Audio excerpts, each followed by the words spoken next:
మరోవైపు రా ఎన్టీఆర్ తలపెట్టిన కార్యక్రమానికి సమయం దగ్గర పడుతోంది. 18వ తారీఖున తిరుపతి తాజ్లో కార్యక్రమాన్ని నిర్వహించి తీరుతామని రా ఎన్టీఆర్ వర్గం చెబుతుంటే ఎలా జరుపుతారో చూస్తామన్నట్టుగా వ్యతిరేక వర్గం సవాల్ విసురుతోంది. ఇప్పటికే పోలీసులకు పరస్పరం ఫిర్యాదులు కూడా చేసుకున్న వేళ ఈ నెల 18న ఏం జరగబోతోందనే ఆసక్తి ఏర్పడింది.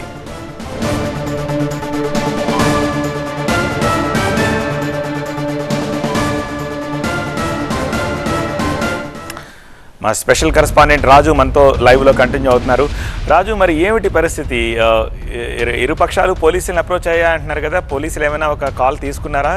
పర్మిషన్ ఇవ్వాలా వద్దా అన్న దానికి సంబంధించి, లేకపోతే జూనియర్ ఎన్టీఆర్ని ఏమైనా కాంటాక్ట్ చేయాలని చెప్పి చూస్తున్నారా? ఏం జరుగుతోంది? ఇప్పుడు పోలీసుల దగ్గరే ఉంది బంతి.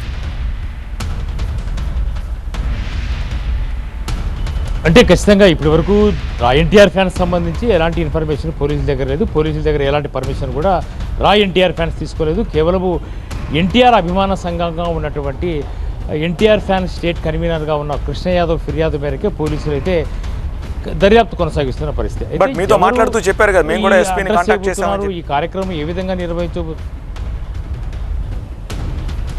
అంటే పోలీసులు వీళ్ళతో మాట్లాడే ప్రయత్నం చేశారు. అసలు ఈ కార్యక్రమం ఎక్కడుంది, ఈ కార్యక్రమానికి ఏ రకమైనటువంటి కార్యక్రమం నిర్వహించడం ద్వారా ఎలాంటి అనుమతి తీసుకోబోతారు, ఒకవేళ ఎన్టీఆర్ వస్తాడంటే పెద్ద ఎత్తున అభిమానులు పెద్ద ఎత్తున వస్తారు. కాబట్టి ఒకవేళ క్రౌడ్ పూలింగ్ జరిగితే మాత్రం ఖచ్చితంగా తగిన జాగ్రత్తలు తీసుకోవాల్సి ఉంటుంది. శాంతి భద్రతల సమస్య కూడా ఉత్పన్నమయ్యే అవకాశం ఉంటుంది. కాబట్టి పోలీసులు ఏ రకంగా ప్రిపేర్ కావాలనే దానిపై వాళ్ళతో మాట్లాడినప్పుడు ఈ కార్యక్రమానికి జూనియర్ ఎన్టీఆర్ రావడం లేదు.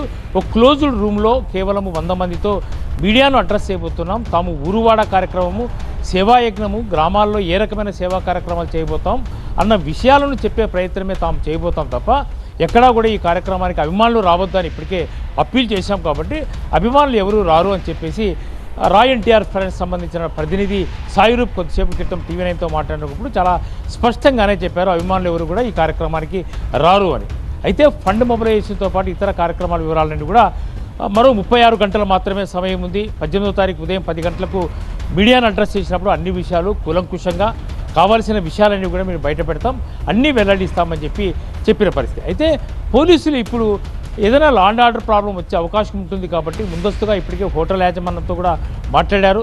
అసలు సాయిరూప్ అనే వ్యక్తి హోటల్ని బుక్ చేసి మీడియాను అడ్రస్ చేసేందుకు 2 గంటల సమయం తీసుకున్నట్టుగా తెలుస్తుంది. కాబట్టి ఒకవేళ పోలీసులు ఏదైనా ఇబ్బందికరమైన వాతావరణము పరిస్థితులు ఏర్పడితే మాత్రము ఆ హోటల్ యాజమాన్యానికి నోటీసులు ఇచ్చే అవకాశం ఉంది.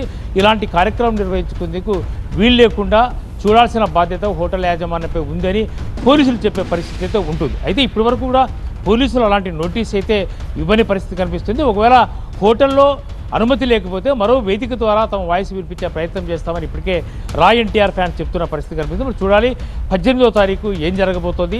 మరో 36 గంటల సమయంలో మీడియా ముందుకు ఖచ్చితంగా వచ్చి మాట్లాడుతామని చెప్తున్న సాయి రూప్ ప్రస్తుతం తిరుపతిలోనే ఉన్నాడు. కాబట్టి రేపు అభిమాన సంఘాలుగా ఉన్నటువంటి కృష్ణ యాదవ్ కానీ లేదంటే ఎన్టీఆర్ ఫ్యాన్స్గా చెప్తున్న వాళ్ళు ఏదైనా మీడియాను అడ్రస్ చేయబోతారా, లేదంటే పోలీసులు మళ్ళీ కలిసి ఏదైనా చెప్పే ప్రయత్నం చేస్తారా, పోలీసులు ఏ రకంగా ఈ వ్యవహారాన్ని చూస్తారో వేచి చూడాల్సిన అవసరం అయితే ఉంది.